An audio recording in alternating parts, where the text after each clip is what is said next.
क्या आपने कभी सोचा है कि अगर आपकी मौत हो जाती है उसके बाद आपके साथ क्या होता है, आपकी आत्मा के साथ क्या होता है? अगर नहीं तो आज मैं आपके साथ ऐसी कई सारी चीजें शेयर करने वाला हूं जिसे सुनकर आप डेफिनेटली घबरा जाएंगे। लेकिन मैं बता दूं, ये एपिसोड आपको डराने के लिए नहीं है, बल्कि हिंदू पौराणिक कथाओं के अनुसार एक सच्चाई है। आज एक पुराण के ऊपर चर्चा करेंगे जिसके बारे में डेफिनेटली आपने एक ना एक बार तो अपनी लाइफ में सुना ही होगा, गरुड़ पुराण। जी हाँ, लोगों का मानना ये है कि ना तो इस किताब को कभी घर में रखना चाहिए और ना ही इसे कभी पढ़ना चाहिए, क्योंकि इस किताब को किसी की मृत्यु के बाद पढ़ा जाता है। ये किताब अंतिम संस्कार और पितृदान के मेथड्स पर बेस्ड है। मृत्यु एक ऐसा सच है जिसे कोई भी नहीं झुठला सकता। पुराणों के अनुसार अच्छे कर्म करने वाले लोग स्वर्ग में जाते हैं और बुरे कर्म करने वाले नरक में। लेकिन इंसान के मरने के बाद होता क्या है, इसका पता चलता है हमें गरुड़ पुराण से। साथ ही आपको ये भी बता दूं कि गरुड़ को भगवान विष्णु का वाहन माना जाता है। कहा जाता है कि एक बार गरुड़ ने भगवान विष्णु से प्राणियों के मरने के बाद क्या होता है, यमलोक की यात्रा और नरक स्वर्ग के बारे में पूछा, जिसके बारे में भगवान विष्णु ने जो जो कहा उसी से ये पुराण बना था।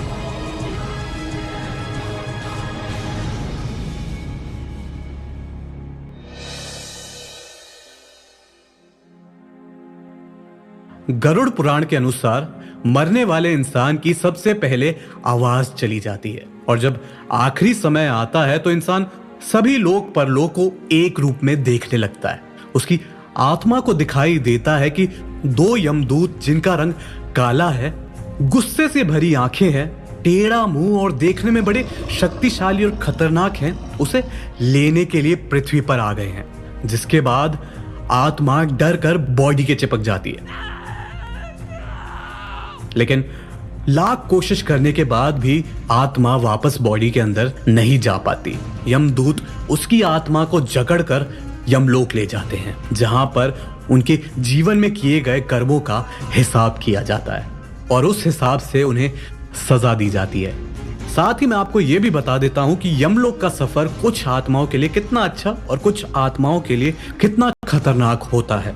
गरुड़ पुराण के अनुसार जिस इंसान ने लोगों की सेवा की, लोगों की मदद की, अपने से कमजोरों को कभी बुली नहीं किया, कोई दुष्कर्म नहीं किया, सिर्फ अच्छे कर्म किए, उसके लिए यमलोक की यात्रा बेहद ही आसान होती है। उसे एक रथ में बिठाकर बड़े ही ऐशो आराम के साथ ले जाया जाता है। लेकिन जिस इंसान ने अपनी जिंदगी में अच्छे कर्म नहीं किए होते और बुरे कर्मों का भार बहुत ज्यादा होता है, उनके लिए सफर बेहद दुखद और दर्द भरा होता है, क्योंकि यमदूत उस जीव की आत्मा पर जरा भी दया नहीं दिखाते।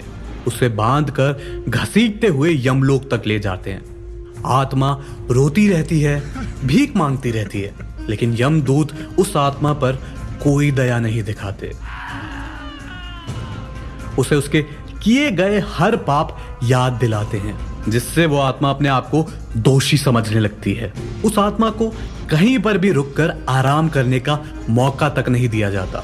बीच में बेहद ही खतरनाक रास्ते हैं, जिसमें आग के कोयले, बर्फीली हवाएं, कीड़े मकोड़ों से भरा कीचड़ है, जिसे देखते ही मानो उल्टी आ जाए। यमदूत वहां से घसीटते हुए आत्मा को यमलोक तक लेकर आते हैं। इस तरह ये सफर दुष्ट आत्माओं के लिए बेहद ही खतरनाक और दर्द भरा होता है। गरुड़ पुराण में लिखा है कि यमलोक में एक बड़े स्थान पर चित्रगुप्त बैठे होते हैं, जो कि हर एक प्राणी के पाप और पुण्य गिनाते हैं और उस हिसाब से पनिशमेंट दी जाती है। वहां से धर्मराज की सभा में जाने के लिए 4 दरवाजे होते हैं। पहला होता है पूर्व यानी ईस्ट। इस रास्ते से जाने का सौभाग्य उन लोगों को मिलता है जिनके दिल साफ हो और पवित्र हो। इस रास्ते में खुशबूदार हवाएं, नदी, बगीचे, चलने के लिए प्रॉपर सड़क, सुंदर पशु पक्षी और अमृत भरा हुआ होता है। इस रास्ते पर बेहद ही कम लोग जा पाते हैं। दूसरा रास्ता है पश्चिम का यानी वेस्ट का। इस रास्ते को रत्नों से सजाया गया होता है और यहाँ पर केवल संत लोग ही जा सकते हैं। तीसरा दरवाजा है उत्तर का यानी नॉर्थ का। इस रास्ते से उन लोगों को जाने को मिलता है जिन्होंने बिना किसी स्वार्थ के लोगों की मदद की हो, लोगों को दान दिया हो, या फिर जिसकी मृत्यु किसी तीर्थ के पास हुई हो। इन तीनों दरवाजों में किसी को भी किसी भी तरीके की असुविधा नहीं होती। सब आराम से धर्मराज की सभा तक पहुंचते हैं, जहां पर धर्मराज अपने सबसे खूबसूरत फॉर्म में उनका इंतजार करते हैं और आगे जाने का मार्ग दिखाते हैं। फिर आता है आखिरी दरवाजा, जो कि दक्षिण यानी साउथ का दरवाजा है। यह दरवाजा देखने में भी बड़ा भयानक है। इस दरवाजे से उनको अंदर भेजा जाता है जिन्होंने जिंदगी भर पाप किए हो, हत्याएं की हो, रेप जैसे घिनौने काम किए हो।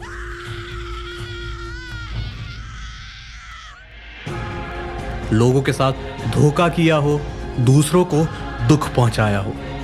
इस दरवाजे में उनके बुरे कर्मों का फल उनका इंतजार कर रहा होता है। ये रास्ता खून और उल्टी से भरा हुआ होता है। चलने के लिए सड़क भी नहीं होती।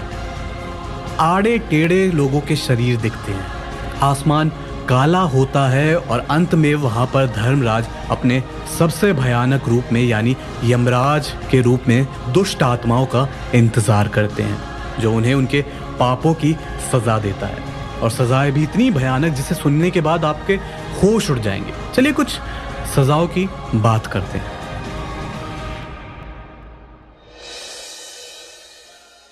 तमिश्रम। इस सजा के अनुसार इंसान को चाबुक से मारा जाता है। जो लोग दूसरे की संपत्ति चुराते हैं उन्हें यम के दूत तमिश्रम नाम के एक नरक में भेजते हैं, जहां पर उसे चाबुक से तब तक मारा जाता है जब तक इंसान की चमड़ी पूरी तरह ना छिल जाए, उसके बदन से खून की धाराएं ना बहने लगे और जब तक वो बेहोश ना हो जाए।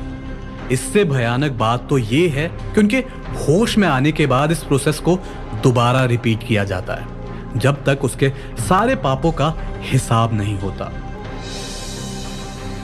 कुंभी पाकम। आपने कई बार लोगों को मजाक में कहते हुए सुना होगा कि भैया तुझे तो नरक में फ्राई किया जाएगा, तुझे तो जिंदा गरम तेल में डुबा दिया जाएगा। ये सब बातें मजाक में सुनने में तो बहुत फनी लगती है, लेकिन आप इमेजिन करके देखिए किसी इंसान को सच में उबलते हुए तेल में फेंका जाए तो। सुनकर भी डर लग रहा है ना। लेकिन गरुड़ पुराण के अनुसार जो लोग अपनी खुशी और मनोरंजन के लिए दूसरों को नुकसान पहुंचाते हैं उनको कुंभी पाकम नरक में भेजा जाता है, जहां उन्हें खौलते हुए तेल में फेंका जाता है और उनके सारे पापों का हिसाब किया जाता है। रौरावम। ये सजा उन लोगों को मिलती है जो किसी के साथ धोखा या छल कपट करते हैं। इस सजा में इंसान को जलते हुए कोयले सी धरती पर फेंक दिया जाता है, जहां पर वो चलते रहते हैं लेकिन कोई भी उनकी मदद नहीं करता। वो जान बचाने के लिए दर बदर भटकते रहते हैं, पर कोई फायदा नहीं होता क्योंकि चारों तरफ जलते हुए कोयले ही होते हैं। उनके शरीर को सांप, बिच्छू, कीड़े, कौवे छील नोच नोच कर खाने लगते हैं। उनका पूरा मांस खा लिया जाता है, जिसके बाद उनका शरीर एक बार फिर जुड़ता है और सेम प्रोसेस दोबारा रिपीट किया जाता है।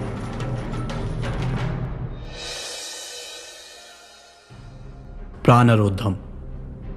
गरुड़ पुराण के अनुसार इस नरक में उन लोगों को भेजा जाता है जो कि जानवरों का मांस खाते हैं। इस सजा में यमदूत इंसान के हर एक अंग को काटते हैं, जिसके बाद शरीर एक बार फिर जुड़ता है और फिर से यही प्रोसेस रिपीट किया जाता है। तप्ता मूर्ति। इस नरक में उन लोगों को भेजा जाता है जो कि नाजायज संबंध बनाते हैं। उन्हें इस नरक में भेजा जाता है और उन्हें बांधकर तपती हुई धरती पर फेंक दिया जाता है। उनका पूरा बदन धीरे धीरे पिघलने लगता है। बॉडी दोबारा रिस्टोर होने के बाद इस प्रोसेस को दोबारा रिपीट किया जाता है जब तक उसके पापों का हिसाब नहीं होता। मंजुष। इस नरक में उन लोगों को सजा दी जाती है जिन्होंने बेगुनाहों को सजा दी है या कैद किया है। इस सजा में दोषियों को नरक की गरम सलाखों से जलाया जाता है। महाज्वल। इस नरक में हर तरफ आग है।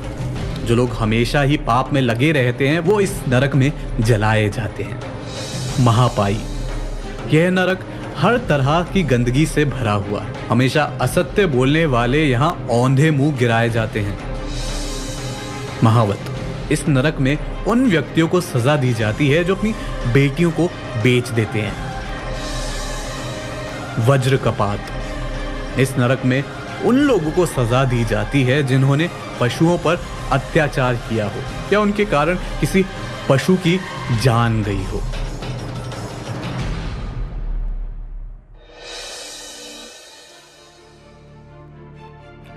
गरुड़ पुराण के अनुसार एक जीव को इंसान का जन्म बेहद मुश्किल से मिलता है। एक जीव को इंसान का रूप पाने के लिए 84 लाख योनियों से गुजरना पड़ता है। वो कभी कोई कीड़ा बनता है, कभी पंछी बनता है, कभी जानवर बनता है या पेड़ बनता है, जिसके बाद फाइनली जाकर उसे इंसान का जन्म मिलता है। गरुड़ पुराण एक ऐसा पुराण है जो समझाता है कि मनुष्य जीवन हमें बड़ी मुश्किल से मिलता है, तो इसे हमें परेशान रहकर, दुखी रहकर या बुरे काम करके नहीं गंवाना चाहिए। लाइफ की छोटी छोटी चीजों में भी खुश रहना चाहिए। जैसा कि गरुड़ पुराण में लिखा है कि मौत से तो कोई नहीं बच सकता, तो क्यों अपनी लाइफ रो रो कर जिए। खैर, ये तो गरुड़ पुराण का एक छोटा सा हिस्सा था मृत्यु के बारे में। गरुड़ पुराण में इसके अलावा बहुत कुछ है, इसके ऊपर डेफिनेटली हम किसी और दिन चर्चा करेंगे। फाइनली आपको ये शो और एपिसोड कैसा लगा हमें जरूर बताइएगा।